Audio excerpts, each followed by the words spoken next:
Hi guys, here we are again. Mike Peace. We're on the road with my camcorder. Today we're going to go visit Michael Gibson, lives north of Atlanta.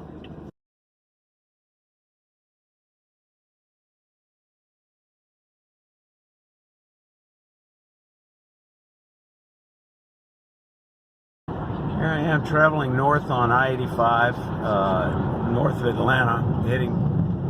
You can see the continual road construction is what we got to deal with here in Atlanta. They're adding another lane on I-85. Okay, we are out in the country. Beautiful, cold day in Georgia. It's above freezing, but there's no snow on the ground. I'm not complaining, but just a lovely drive. All right, here we are at Michael's shop. Hey, Michael, how you doing? Hi, Mike.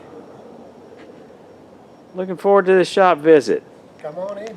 Okay, so Michael heats his shops with his scraps. It's warm as toast indoors. This is a cold day in Georgia. It's a little bit above 30. All right, so Mike's got a little jet mini lathe, a 1014 looks like, that hadn't used in years, he says, and he's got a freezer. But up above here, he's got a dishwasher that he's converted to a kiln. Do you have a humidistat on it, or just a light bulb in it? Just light bulbs inside. Just a light bulb inside. And then over here we see part of his wood supply. What percent of your wood is Bradford pear, Michael? About half of that, I guess. About half of it. It's a great wood down here in Georgia. And here's the back of Michael's wood pile with some of the larger pieces that are available.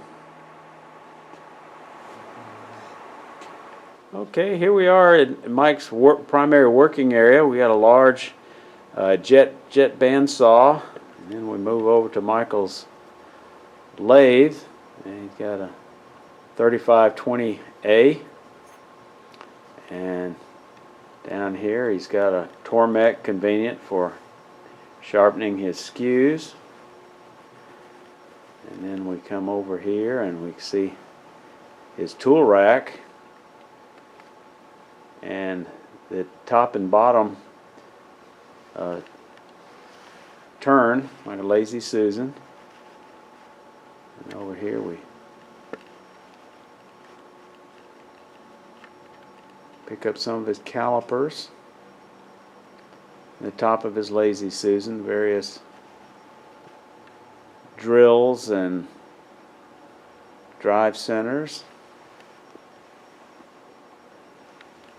And then swinging around, you know, just a few steps from his lathe, we've got his 8-inch grinder, and surprisingly, Mike's still using aluminum oxide wheels. He hasn't switched over to CBN, so we know that aluminum oxide still works. Okay, here's Mike's close work area where he does a lot of his embellishment.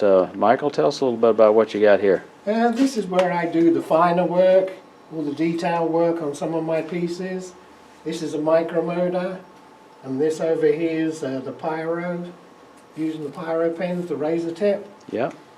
Some of the burrs. Yeah. And over here I got a Fordham, and this is the NSK Presto that I use for cutting the parts out.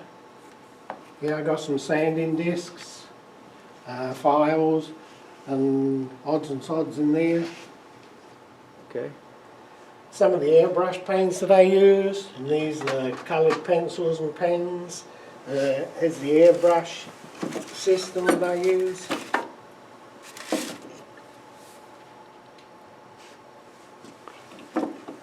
Yeah, that's something I have not learned anything about. It's airbrushing yet. I'm not that good either. All right, so here we are in Michael's living room, showing his collection of some of his teapots, and then here's some of his other work, some of his piercings, more teapots,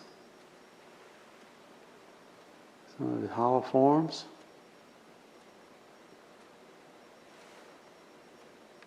And here's some of his Christmas tree ornaments and mushrooms, and some of the faster, quicker pieces that he has in various craft shops.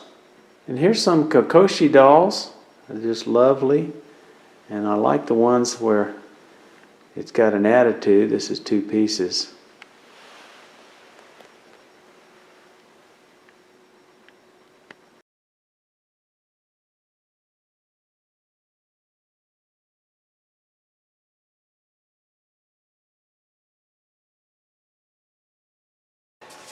When I have failures or ones that I don't like or something's wrong with the piece, it cracks or something, I use them to experiment before I do the actual work.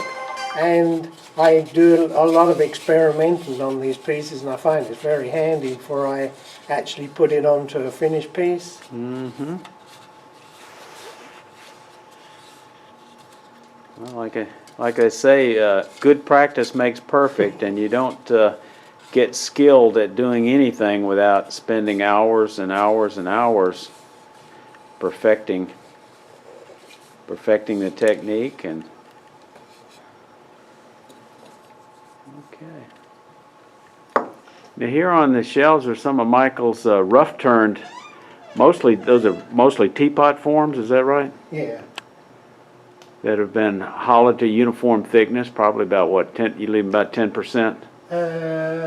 About 3, on pieces this size, about 3/4. Yeah. An inch thick, yeah, Yeah. 3/4. Okay. And then after they're dried and they warped, then you're able to finish turn them when you get around to it. These were all bagged up, and they've been bagged up for over a year, so I brought them out so I can see what's what. And this wood matches these. They were taken from the same part of the tree, so I can make the handles and spouts out of these. Okay. Cool. Like messing things up? That's good. Well, actually, I get to return everything. Like, Yeah. but I think they would get in your way if I stick that there.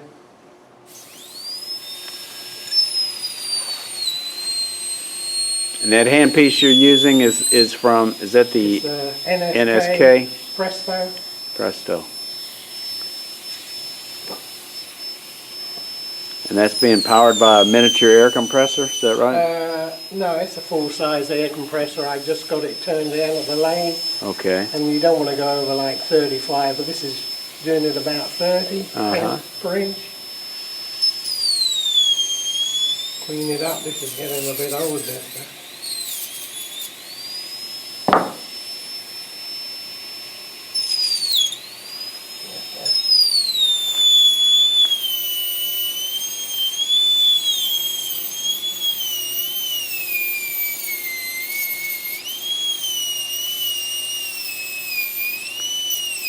Does that high-pitched whine hurt your hearing? No, it doesn't worry me. You're supposed to say, what? Do one more thing. It doesn't usually make that much smoke. It's the bit's almost worn out, and it's actually broken as well. It should be a little bit longer than that.